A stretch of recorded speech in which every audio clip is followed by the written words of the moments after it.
ओम श्री गुरुवे नमः। ओम शांति शांति शांति। प्रणाम भगवान। भगवान योग वासिष्ठ महारामायण से स्थिति प्रकरण सर्ग नंबर 36 से 37 और शीर्षक है सर्वत्र और सभी रूपों में चेतन आत्मा की ही स्थिति का वर्णन। सत्संग लेते हैं भगवान। श्री वशिष्ठ जी कहते हैं, रघुनंदन, जैसे जो तरंगें भविष्य में प्रकट होने वाली हैं और अभी व्यक्त नहीं हुई हैं, वे समुद्र के जल में अभिन्न रूप से स्थित हैं, उसी प्रकार सच्चिदानंद घन परब्रह्म परमात्मा में भावी सृष्टियाँ उस सत्स्वरूप परमात्मा ने से पृथक नहीं हैं, क्योंकि उनकी स्वतः सत्ता नहीं है। परमात्मा की सत्ता से ही उनकी सत्ता है। जैसे आकाश सर्वत्र व्यापक होकर भी अत्यंत सूक्ष्म होने के कारण दृष्टि में नहीं आता, उसी प्रकार निर्वयव शुद्ध चेतन परमात्मा सर्वव्यापी होने पर भी दृष्टिगोचर नहीं होता। जैसे जल में समुद्र में जो नाना प्रकार की असंख्य तरंगें उठती हैं, उनका वह नानत्व जल से पृथक भाव विकार वाला नहीं है, उसी प्रकार चैतन्य महास्वरूप चिन्मय समुद्र में तू, मैं, यह, वह इत्यादि रूप से जो प्रचुर नानत्व रूप में जगत भासित होता है, वह उस ब्रह्म रूप चैतन्य सिंधु से पृथक नहीं है। वास्तव में चेतन परमात्मा न अस्त होता है, न उदित और न उठता है, न खड़ा होता है या बैठता है, न आता है न जाता है, न यहाँ है और न यहाँ नहीं है।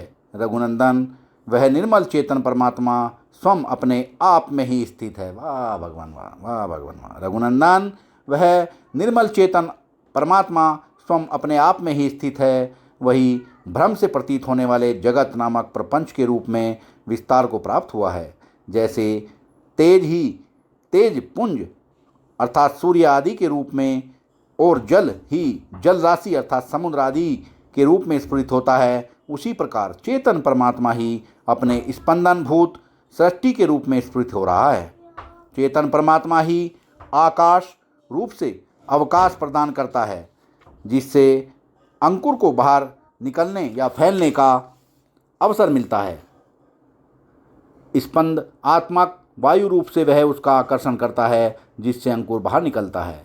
वही जल रूप होकर रस रूप से अंकुर को स्नेहयुक्त बनाता है। वही सुदृढ़ पृथ्वी रूप से उस अंकुर को दृढ़ता प्रदान करता है और तेज रूप होकर उसे अपना रूप दे देता है, जिससे वह दृष्टिगोचर होता है। इस प्रकार वह परमात्मा स्थावर जग में जगत पर अनुग्रह करता है। वही परमात्मा हेमंत और आदि काल रूप से प्रकट होकर जौं आदि अंकुरों के विरोधी तृण आदि की उत्पत्ति में बाधक बनता है और उन अंकुरों की उत्पत्ति के अनुकूल वातावरण तैयार करता है। वह चेतन तत्परमात्मा ही फूलों में धीरे धीरे केसर का संचय करके गंध रूप में प्रकट होता है। मिट्टी के भीतर रस रूपता को प्राप्त हो वही वृक्ष की वृद्धि के द्वारा स्थानुभाव अर्थात मूल और तन के रूप को प्राप्त होता है। उस मूल में स्थित हुए सुंदर रसलेस ही फल के रूप में प्रकट होते हैं तथा वे ही पल्लवों में प्रविष्ट हो रेखाएं बनकर पत्र आदि के स्वरूप को प्राप्त होते हैं।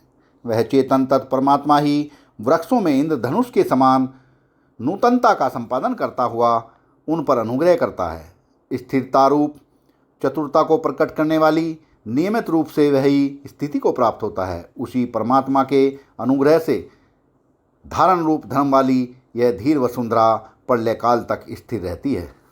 इस प्रकार सब और स्थित और सुस्थिर आकार वाली ये समस्त संसार पंक्तियाँ जो ब्रह्म की स्वभाव भूत है, बारंबार आती जाती रहती हैं। यह सारा जगत एक दूसरे के प्रति कारण भाव को प्राप्त होकर अपने अधिष्ठान भूत चैतन्य से सकाश से स्वयं ही उत्पन्न हुआ है और एक दूसरे के द्वारा नष्ट होता हुआ यह उस अधिष्ठान भूत चैतन्य में स्वयं ही लीन होता है। जैसे अगाध जल में होने वाला स्पंदन भी स्वतः अस्पंदन ही है, क्योंकि वहाँ जल से भिन्न कोई वस्तु नहीं है, उसी प्रकार चेतन आत्मा में प्रकट हुआ सद्य स्वरूप जगत भी वास्तव में अप्रकट ही है, क्योंकि वह सब ज्ञान से चेतन स्वरूप ही अनुभूत होता है। सत्संग को विराम देते हैं भगवान। प्रणाम भगवान।